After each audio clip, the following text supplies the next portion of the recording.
សូមជម្រាបសួរបាទបងប្អូនដែលគោរពស្រឡាញ់វត្ថុស័ក្តិសិទ្ធិទាំងអស់គ្នាបាទ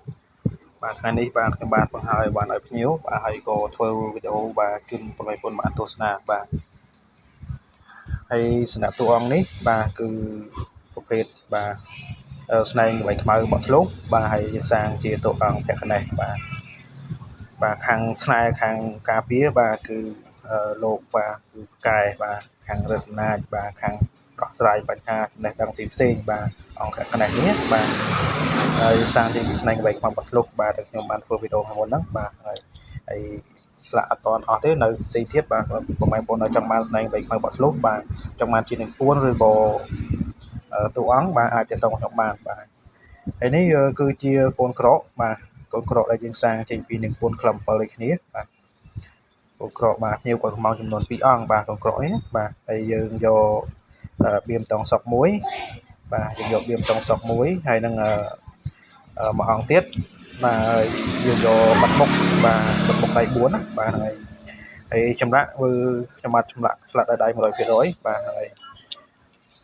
កូនក្រកនេះស្អាតបាទបងប្អូនបាទអាចសបធ្វើជាបន្តោងបានបាទយើងដាក់ស្បោងក្រហមស្បោងអីទៅដាក់តាមខ្លួនបាទធ្វើដំណើរផ្លូវចិត្តផ្លូវឆ្ងាយបាទសូមមកជួបតែក្តីសុខរីករាយបាទហើយ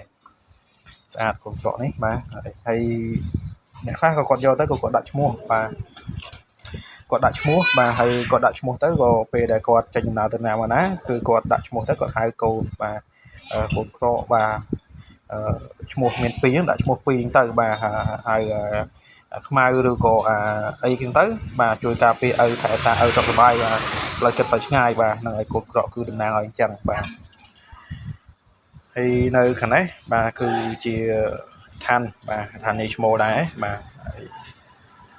ដាក់ឈរអប់គ្នាអញ្ចឹងបាទមករយៈនេះភ្ញៀវគាត់កំពុងឋានច្រើនបាទហើយប្រហែលជាគាត់យកទៅបានជោគជ័យបាទរាល់មុខរបរផ្សេងបាទហើយទៅចឹងទៅគាត់តគ្នាទៅក៏គឺកំងច្រើនបាទហ្នឹងហើយស្អាតបាទ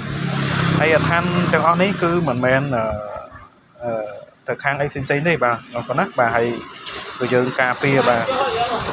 ពើពាន់មុនខ្មៅផ្លូវងឹតហ្នឹងគឺយើងការពារបានបាទហើយជាពិសេសគឺខាងស្នែរ៉ូស៊ីហ្នឹងគឺខ្លាំងតែម្ដងបាទ